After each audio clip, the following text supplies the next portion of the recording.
Bonjour, bonsoir à toutes et tous. Bienvenue dans ce nouvel épisode d'Alice au pays des femmes.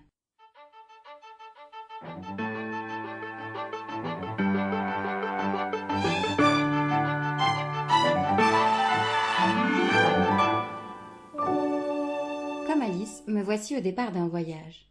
Non pas au pays des merveilles, mais au pays des femmes. Pas de lapin blanc à suivre, mais bien des interrogations, des échanges, un partage autour de réflexions sur et avec le deuxième sexe. Comme l'appelait Simone de Beauvoir. Chaque épisode met une femme à l'honneur et pendant environ 45 minutes, on discute du rapport au corps, de sexualité, de relation à l'autre et de bien d'autres choses. Vous pouvez également retrouver ce podcast sur ma chaîne YouTube Delphine Robin. Pour ce nouvel épisode, nous allons à la rencontre d'Anaïs, coach personnel et professionnel à La Rochelle. Dans cet entretien, vous allez découvrir comment on passe d'ingénieur chimiste à coach, de l'importance d'être à l'écoute de son corps. On va également parler de l'impact du développement personnel dans sa vie et du rapport à la confiance en soi. Dans cet entretien riche en confidences, nous ferons également un tour sur un sujet qui peut être compliqué pour les femmes, le non-désir d'enfant. Encore un grand merci à Anaïs pour ses douces confidences. Vous retrouverez dans les liens du podcast quelques références citées dans cet entretien ainsi que les liens vers le travail d'Anaïs.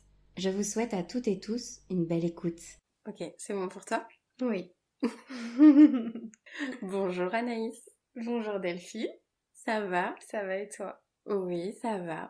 C'est drôle parce que quand on commence le podcast, il y a toujours le bonjour alors que ça fait déjà une demi-heure qu'on papote toutes les deux. C'est ça, qu'on a eu le temps de prendre un café en plus, de bien apprendre à se connaître. C'est ça. On n'a pas mangé le gâteau encore. Ça viendra. Est-ce que tu veux bien te présenter?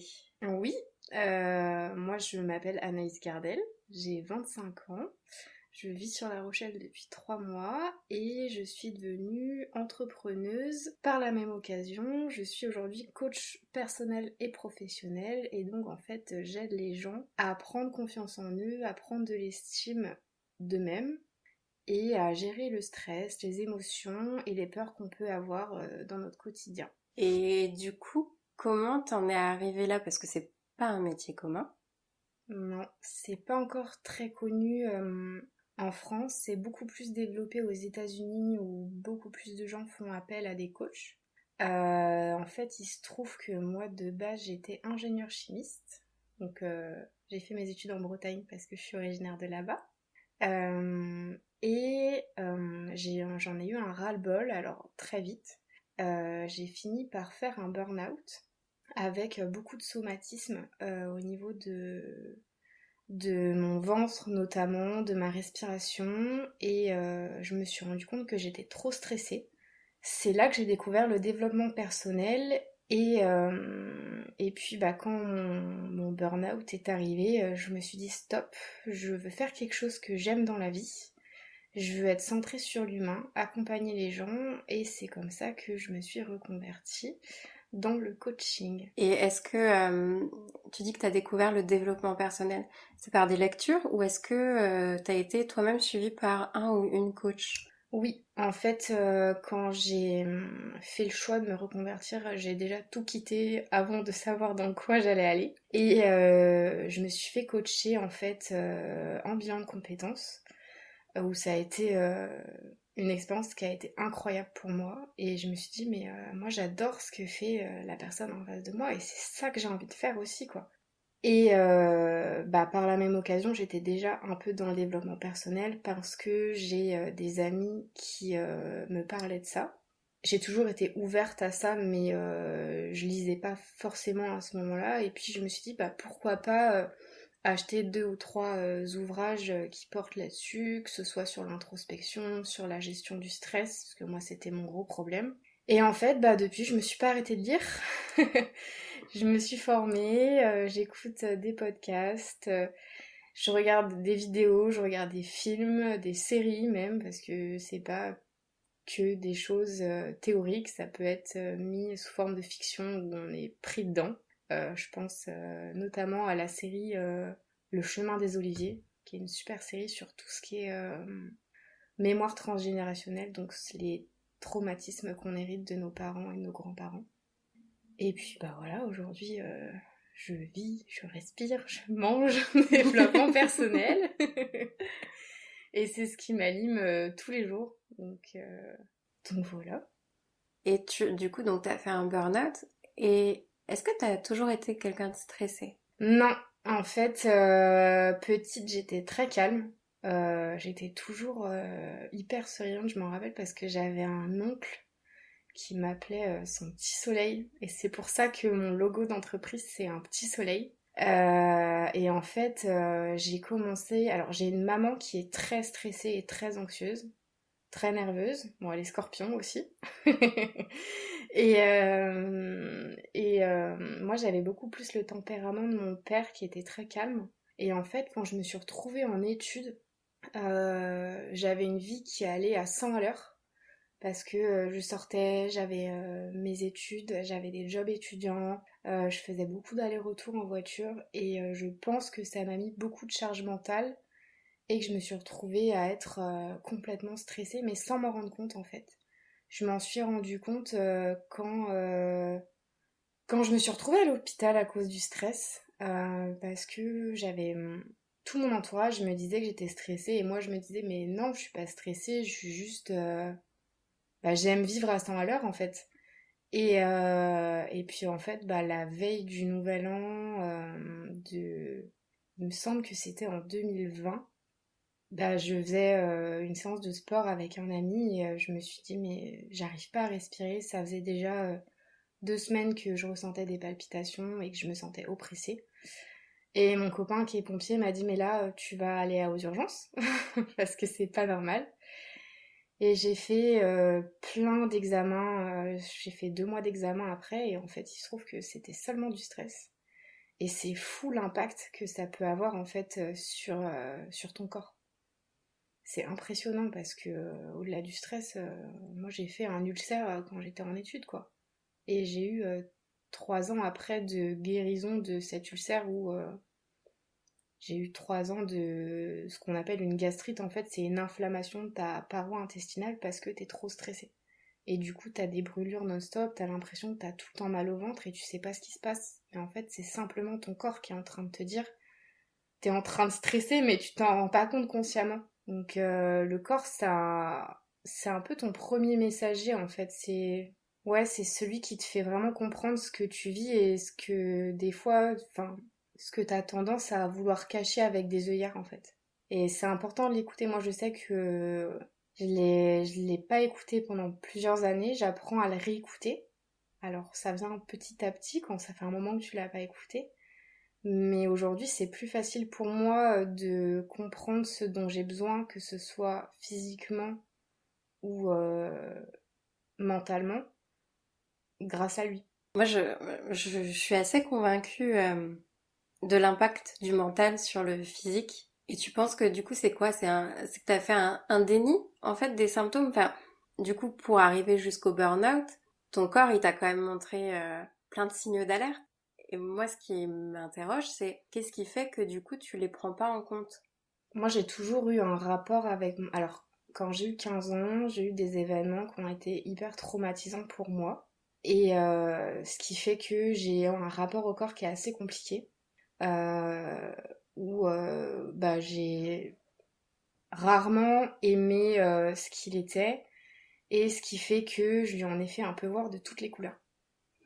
Et c'est mon mental qui contrôlait mon corps. Et c'était pas l'inverse. Ou pas... c'était pas un échange en fait. Entre le mental et le corps, c'était plus... ouais, le mental disait ce qu'il fallait faire et ça s'arrêtait là. Et ce qui fait que ben j'ai oublié j'ai oublié et j'ai appris à oublier, à ne pas l'écouter en fait. Je sais qu'il y avait un moment, bah, au moment où j'ai fait l'ulcère, je mangeais quasiment plus. J'avais perdu 8 kilos en 2 mois parce que ma vie était à 100 à l'heure, j'étais stressée et je trouvais que de prendre mes repas, c'était une perte de temps pour moi. Donc ouais, je sais pas trop forcément si j'ai répondu à ta question parce que je crois que j'ai vachement Mais c'est pas dévié. grave, c'est pas grave. Et t'avais un rapport plutôt sain avant tes 15 ans avec ton corps? Euh, oui et non, parce que jusqu'au collège, je m'en fichais un petit peu. J'ai jamais prêté attention ou j'ai jamais été complexée forcément par quelque chose sur mon corps avant le collège. Et puis, moi, je trouve que le collège, c'est quand même une période qui est extrêmement ingrate. Je pense que c'est pour tout le monde la pire période où on est mauvais entre nous et c'est là où on a le plus de ce que j'appelle des croyances limitantes ou des injonctions qui se mettent en nous, en fait, qui s'installent en nous. Que ce soit au niveau des filles, c'était faut être mince, faut rentrer dans un 34, soit t'as des trop petits seins, soit t'as des trop gros seins. Moi, je sais que j'ai été complexée par ça, en fait, quand j'étais au collège. Le premier complexe que j'ai eu, c'était avec mes seins, parce que j'étais plus développée que la moyenne, ce qui fait que les garçons ne me regardaient pas forcément dans les yeux, et que mes amitiés n'étaient pas forcément sincères. Donc c'est à partir de là où moi ça s'est développé, et après j'ai eu mes événements traumatisants, fin collège, et ce qui fait que quand je suis arrivée au lycée, je savais que les personnes avec qui j'étais au collège ne me suivaient pas. Et je me suis dit, ok, super, bah j'appuie sur le bouton reset. Au lycée, du coup, j'ai complètement effacé ce qui s'était passé au collège. Je me suis dit, bah ouais, je vais vivre pour qui je suis et je vais pas essayer de paraître pour quelqu'un d'autre. Ce que j'ai plus ou moins fait, sachant que oui, en plus de ça, fin collège, j'étais en surpoids à un moment. Et avec les événements traumatisants, j'ai perdu 10 kilos pendant... au début de ma seconde. Donc bah je me sentais mieux parce que je sais que mon surpoids me complexait. Mais j'avais pas forcément un rapport sain à mon corps. Parce que c'est pas parce que t'es en surpoids que bah c'est pas ok quoi. Ça devrait être ok en soi. Et puis après, en fait, dans mes études supérieures, c'est là où j'ai commencé à voir ma vie à 100 à l'heure. Je me suis mise dans le fitness. Et ça m'a pas mal aidée parce que je me suis rendu compte que je pouvais faire ce que je voulais. Mais au niveau de la nourriture, en fait, j'ai pas de TCA ou j'ai pas un... La nourriture, c'est pas une bête noire, je suis pas à me culpabiliser tout le temps quand je mange. Néanmoins, je pense pas que j'ai un rapport non plus extrêmement sain. Parce que j'ai eu des parents qui étaient extrêmement sportifs, et qui le sont toujours d'ailleurs, et qui nous ont mis toutes petites avec ma sœur à faire beaucoup de sport. Et on n'avait pas le droit de se resservir. En fait, on était assez surveillés en fait pour l'alimentation. Et je sais que moi, ça m'a pas forcément posé énormément de problèmes, même si je pense que j'ai pas un rapport qui est complètement sain à l'alimentation et que j'ai un peu du mal à trouver une alimentation équilibrée. Donc voilà. Par contre, je sais que pour ma soeur, ça a eu un réel impact sur elle. Et donc voilà. Et est-ce que t'en parlais de tes complexes avec tes parents? Euh, J'en ai parlé quelques fois avec ma mère et je trouve que c'était pas forcément productif en fait. Parce que je pense que elle comme moi, on a toutes les deux des injonctions et des croyances sur ce à quoi doit ressembler le corps d'une femme, alors qu'en fait, ben, on a le droit de ressembler à ce qu'on veut. Et je pense que toutes les deux, on n'a pas forcément intégré ça complètement. Donc c'était un petit peu contre-productif là-dessus. Et mon père, je lui en parlais pas forcément parce que si je voulais perdre du poids, fallait que j'aille courir. Voilà. Et je n'aime pas courir. Voilà. Il n'y a pas que le footing pour perdre du poids. Voilà. Effectivement. De la marche, c'est très bien. 30 minutes Exactement. de marche par jour. C'était le petit conseil. Bah ouais, au-delà de ça, c'est vraiment faire quelque chose que t'aimes en fait. Enfin, je sais pas, t'as pas un sport en particulier où, bien sûr que t'as des sports où ça te fait perdre plus rapidement et tout ça, mais le but, c'est pas que ta perte de poids devienne une contrainte, quitte à que ça devienne une charge mentale. Moi, je sais qu'avant, ça fait 8 ans que je fais de la musculation, bon avec pas mal de pauses entre-temps. et, et moi c'est ce que j'aime. Ok, j'aime aussi nager, mais voilà, j'ai perdu le fil sur ce que je voulais dire. On parlait de faire une activité sportive qui nous plaît et qu'on n'est pas obligé de faire de la course. Bah ouais, c'est ça, parce que oui, si c'est là où je voulais en venir, c'est qu'en fait, moi, si tu veux, j'ai eu pas mal de phases où, avec, je pense, l'influence des réseaux sociaux, et un moment, c'était en plein essor le fitness était en plein essor, on en voyait partout, sur YouTube, et moi, j'étais à fond là-dedans, à un moment. Et en fait, perdre du poids, ça prenait tellement de place dans ma tête que ça en devenait une charge mentale et je me fixais là-dessus. Alors qu'en fait, tu vois, là, ça va faire 4 ans que je suis avec mon conjoint. C'est simple, hein, en 4 ans, j'ai pris 15 kilos. Je le vivais pas forcément mal jusqu'à cet été, où ben, je me suis dit, pas forcément pour le regard des autres, mais pour mon regard à moi, en fait. Et, euh, et je me suis dit, bah là, j'ai envie de perdre du poids, mais j'ai pas envie de refaire comme avant. En fait, j'ai essayé de reprendre comme je faisais avant et je me suis dit, mais c'est pas possible, enfin, de gérer le démarrage de mon entreprise où t'as 5 ou 6 casquettes en même temps, on en parlait tout à l'heure, plus bah, ta vie de couple, ta vie familiale, ta vie sociale. Je viens d'arriver, j'ai envie de connaître des gens aussi. Si je me rajoutais la charge mentale que je me mettais avant en sport, j'allais exploser. Et vu que je sais que j'ai tendance à être stressée, j'ai pas envie de me rajouter ça. Donc en fait, là, en ce moment, bah, j'ai repris le sport, mais je fais des choses que j'aime. J'ai pas envie de m'imposer quoi que ce soit. Là, tu vois, enfin, j'avais bien redémarré pendant 3 semaines. Bah, j'ai fait une pause d'une semaine. Je me suis dit, bah, en fait, j'ai pas envie. Et au début, je me suis culpabilisée. Et je me suis dit, mais en fait, bah non, c'est ok. Enfin, si j'ai pas envie, c'est pas grave, quoi. Il y a personne qui va me taper sur les doigts. Il y a juste moi qui vais me culpabiliser pour rien. Et, euh, et juste de dire, bah ouais, c'est ok. Et surtout, faire ce qu'on aime, je pense, c'est super important. Parce que sinon, tu vas vite être dégoûté et tu vas encore plus t'auto-flageller. Et tu vas encore plus perdre confiance en toi. Et c'est pas ce qu'on veut. Donc ouais.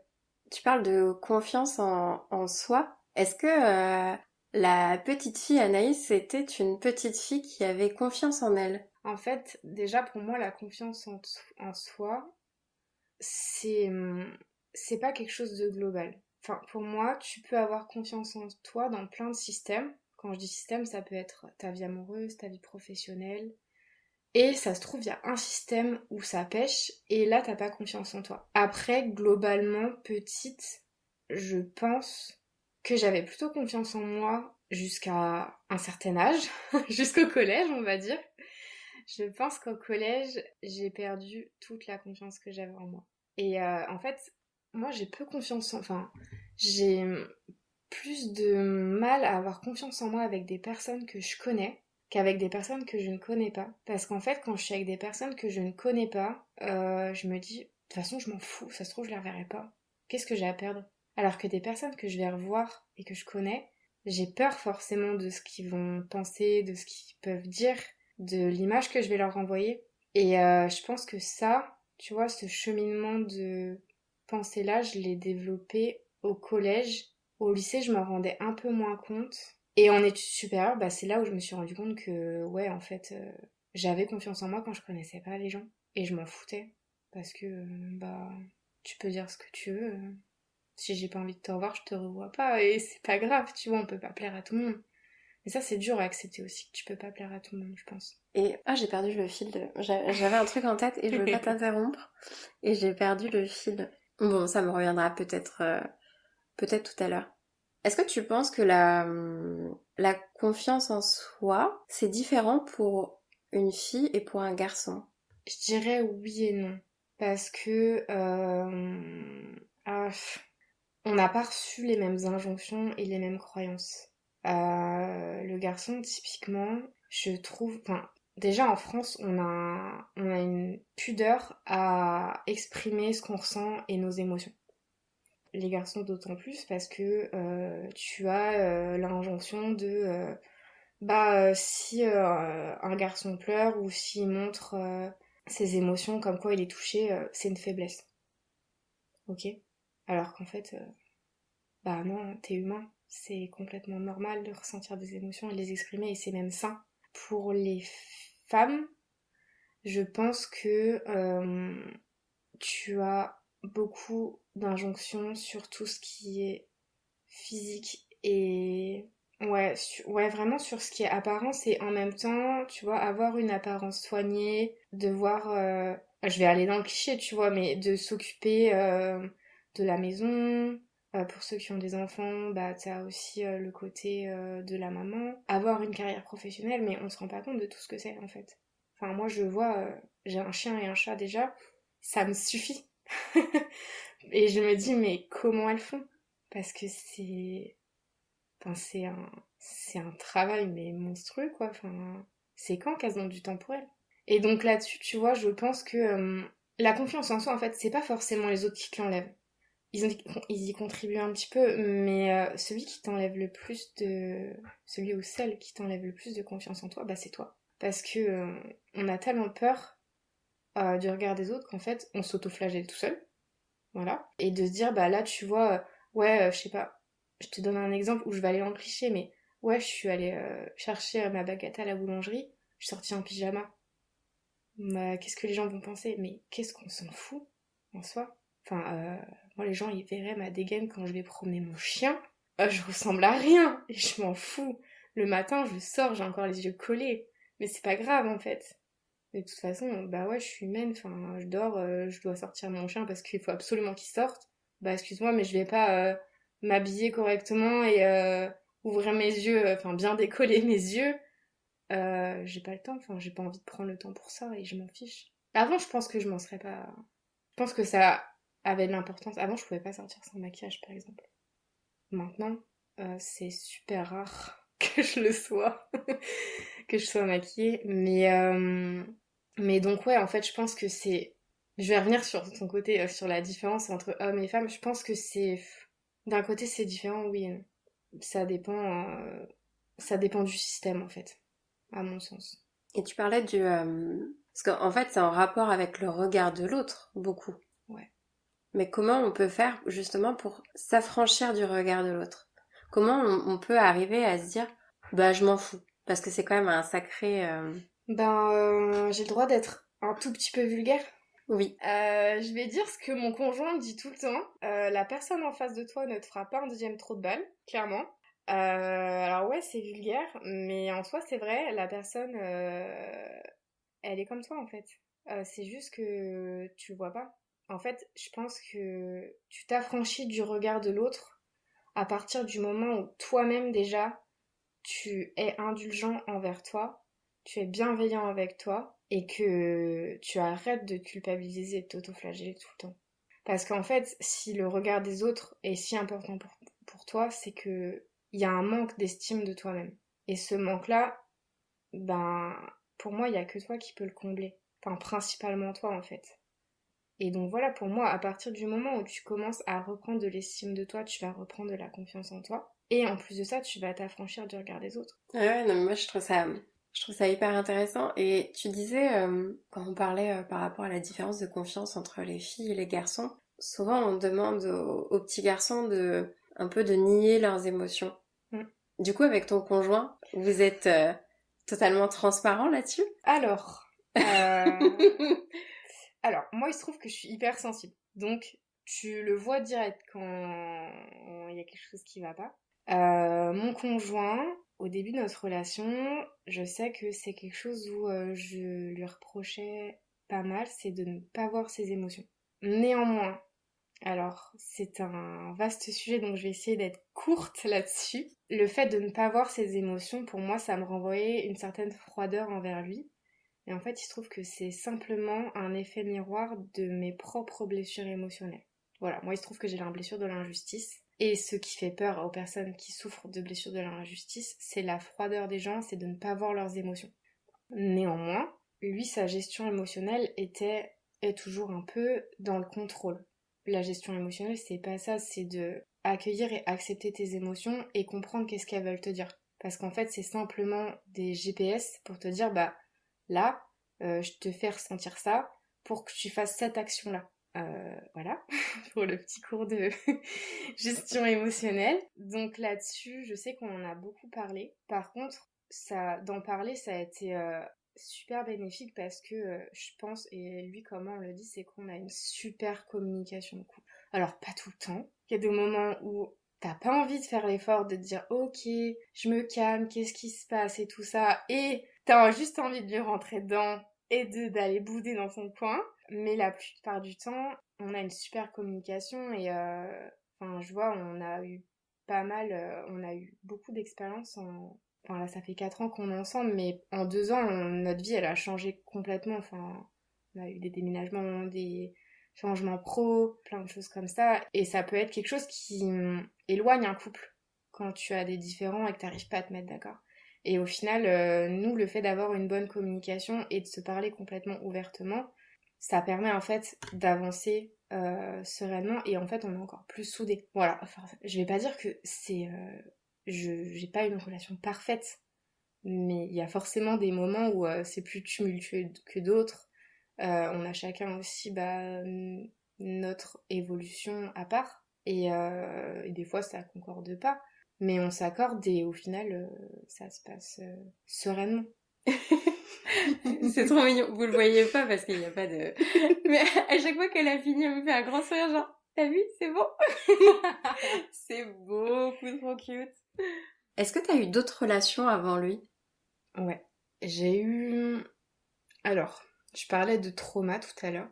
J'ai eu ma première relation très jeune, quand j'avais 15 ans. Alors, j'ai eu que des relations longues. Enfin, longues.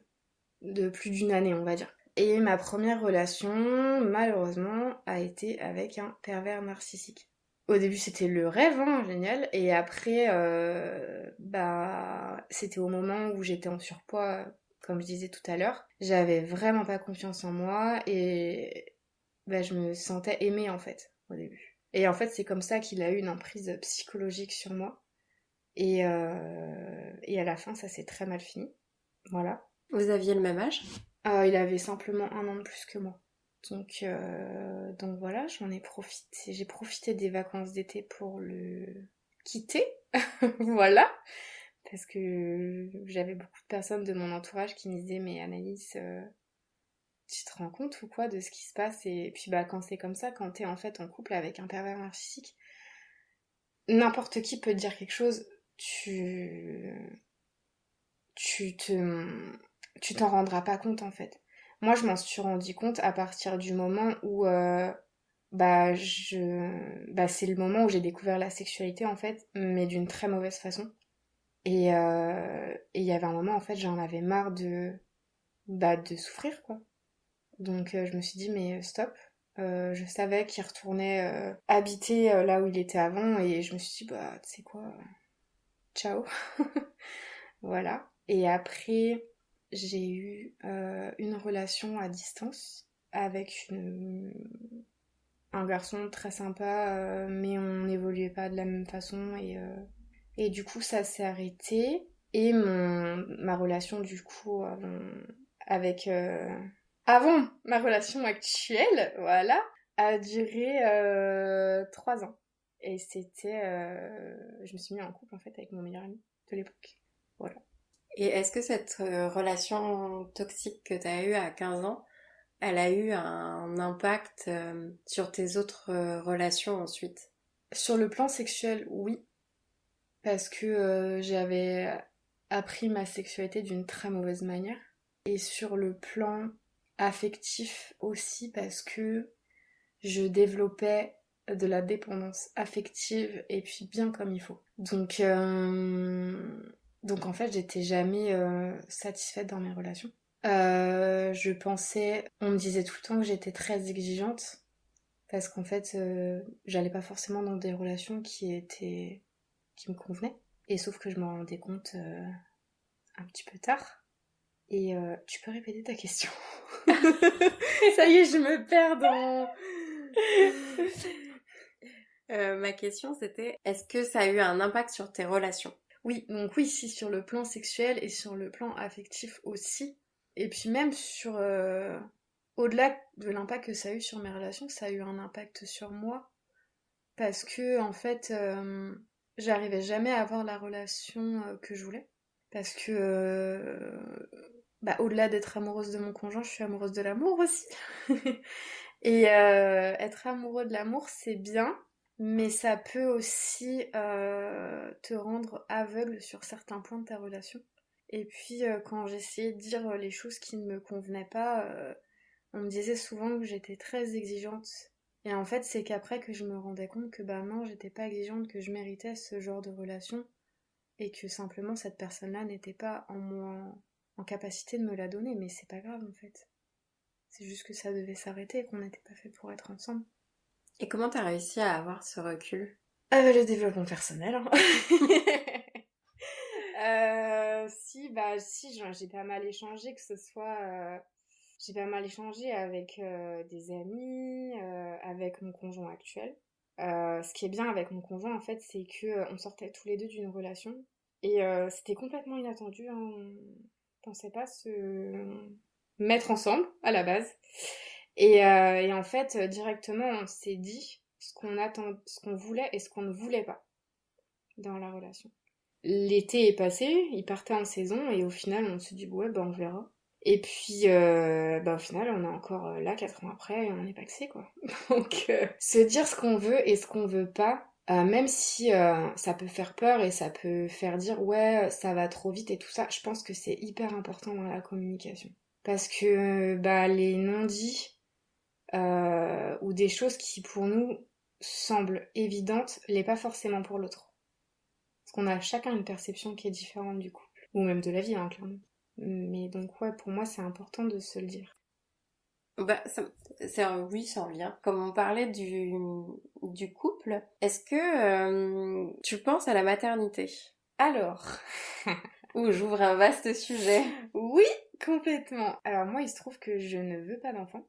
Et je ne changerai pas d'avis, je pense, là-dessus. Faut savoir que moi, ça fait que depuis que je suis au collège, peut-être que je dis que je veux pas d'enfant. Pour plein de raisons. Et je sais que ça pose problème à mon entourage. Parce que j'ai 25 ans.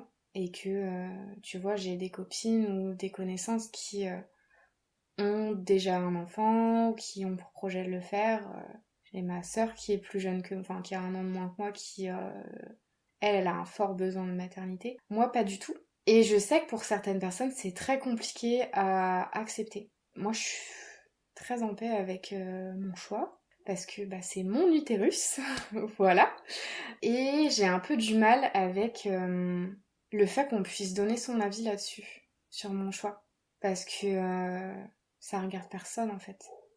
C'est ma vie, et avoir un enfant, je pense que c'est une très grande responsabilité que je n'ai pas envie d'avoir, tout simplement. Et est-ce que ton conjoint, il a les mêmes retours que toi? Conjoint, bah justement, tu vois, quand je te disais qu'on s'était dit ce qu'on voulait pas, alors on se l'est pas dit non plus le premier jour où on s'est mis ensemble, hein, mais on en a parlé, parce qu'on parle un peu de tout, il n'y a pas grand-chose de tabou, voire rien. Et lui m'avait dit, bah potentiellement, oui, j'aimerais avoir des enfants. Et puis il se trouve qu'on a eu notre chien, qui avait 2 mois, donc tu te lèves à 3 heures du matin pour faire les pipis et les cacas de ton chien. Alors oui, je pense que c'est pas du tout la même charge mentale qu'avoir un bébé, hein. Néanmoins, ça l'a vachement vacciné. Et puis aujourd'hui, il me dit qu'il en veut pas. Alors lui, il est pas complètement fermé à la question, il peut potentiellement changer d'avis. Je ne sais pas, mais je sais qu'il respecte mon choix là-dessus. Tu vois, que ce soit même au niveau contraception, il est inclus dans le truc, tu vois. Par exemple, il y a 1 an et demi, j'ai arrêté la pilule. J'ai voulu mettre un stérilet parce que les hormones, je n'en pouvais plus. Il a participé à ça. Enfin, c'est pas lui qui m'a posé le stérilet, hein. Mais il a participé, que ce soit financièrement, émotionnellement. Il m'a accompagnée lors de mon rendez-vous de pause. Il est tout le temps hyper impliqué là-dedans, et ça, franchement, je le remercie parce que je trouve que super. Mais au niveau de, ouais, du souhait d'avoir des enfants, il en voulait. Et puis en fait, d'avoir le chien, ça l'a vachement refroidi. Et puis lui, il a des collègues qui sont un tout petit peu plus âgés que lui. Et puis en fait, quand il entend les parents parler de leurs enfants, à dire ah, c'est trop bien, ce week-end, on n'a pas les enfants, on part, ou les entend dire ah ouais, j'ai encore ça à faire avec les enfants, faut que je les garde. Bah en fait, il me dit, mais moi, quand j'entends ça, j'ai pas envie en fait. Parce que t'as l'impression que c'est trop de charge mentale. Donc, puis c'est vrai que j'ai déjà entendu le même discours que ce qu'il a entendu et je suis d'accord avec lui. Après, je pense que on peut pas comprendre aussi ce que vivent les parents parce qu'on l'est pas. Donc, ce que je disais, c'est notre perception à nous. Et puis, c'est un choix, et c'est pas parce que on veut pas d'enfants qu'on n'est pas complètement réalisé, que ce soit en tant qu'homme ou qu'en tant que femme. C'est pas une fin en soi, en fait, d'avoir des enfants. Surtout dans le monde actuel. Voilà. Mais ouais. Et est-ce que lui, il reçoit les mêmes remarques, la même pression, par exemple, que toi, tu peux recevoir sur le fait de pas vouloir d'enfant? Alors, je sais qu'on a déjà eu des remarques de notre famille, mais pas autant que... Enfin, moi, en tout cas, moi, je le ressens pas. Je ressens pas qu'il a la même pression que moi. Alors, on met pas une pression monstre encore, mais je pense que c'est... Ouais, c'est pas autant, mais après, je sais pas forcément, en fait, parce que je suis pas dans sa tête. Euh, Néanmoins, j'ai quand même l'impression qu'on met plus la pression sur les femmes que sur les hommes. Parce que je trouve qu'il y a vachement la croyance limitante et l'injonction c'est triste, hein, je trouve, mais si t'as pas d'enfant, t'es pas complètement réalisée en tant que femme, alors qu'en fait, pourquoi? Un homme qui n'a pas d'enfant, on dit pas forcément quelque chose, alors qu'une femme qui n'en a pas, on peut lui dire quelque chose. Avant d'être homme ou femme, on est simplement humain, en fait. C'est la même chose, on a juste l'appareil génital qui est différent. Voilà. En parlant un peu de croyances et tout ça, est-ce que, donc toi, t'es auto-entrepreneuse, est-ce que tu trouves ça difficile d'être auto-entrepreneuse et en plus d'être une femme? Ça dépend. Oui et non. Parce que des fois, alors si je veux parler de mon activité à des femmes, des fois ça passe plus parce que je suis une femme. Des fois, si je parle à des hommes, ça peut arriver qu'on m'écoute moins. Néanmoins, je sais que moi, quand j'ai tendance à en parler, ça surprend les gens. Mais c'est pas forcément mon genre qui fait ça, c'est plutôt mon âge. Pour l'instant, je l'ai pas forcément ressenti. C'est peut-être arrivé une ou deux fois, mais pas plus que ça. Et puis en fait, c'est ce qu'on disait au niveau de la confiance en soi. En fait, c'est que j'essaye de faire abstraction parce que s'ils veulent pas m'écouter, c'est pas grave. D'autres personnes m'écouteront. Dernière question Oui. que je pose à chaque fois. Si tu pouvais dire quelque chose à la petite fille que tu étais, qu'est-ce que tu lui dirais? Je dirais que je vais être encore un peu vulgaire, hein. Que tu vas peut-être en chier un petit peu, mais en fait, les expériences que tu vis, même si elles sont dures, c'est ce qui fait qui tu es aujourd'hui, et je suis hyper fière de ce que je fais, hyper reconnaissante de tout ce que j'ai vécu, que ce soit même traumatisant, des expériences où ça a pu être difficile à vivre émotionnellement, où j'ai mis du temps à m'en remettre. En fait, maintenant, je suis reconnaissante de ça parce que sans ça, je serais pas qui je suis. J'aurais peut-être pas fait ce choix de me reconvertir et de me lancer dans l'entrepreneuriat. Et que je suis épanouie dans ce que je fais, quoi. Et ça, c'est le principal. Que ce soit personnellement ou professionnellement. Je trouve que c'est une super conclusion. Merci beaucoup. Merci à toi de m'avoir écoutée. Oh bah oui, et puis je vais te réécouter. Bonne chance. Si vous avez aimé ce podcast, n'oubliez pas de vous abonner afin de ne louper aucun épisode, de laisser un commentaire et de le partager si le contenu vous a plu. Vous pouvez également me suivre sur Instagram et me contacter soit via les réseaux sociaux ou bien sur l'adresse mail delphine.robinpro@gmail.com. On se dit à très vite pour continuer le voyage et rencontrer une nouvelle femme.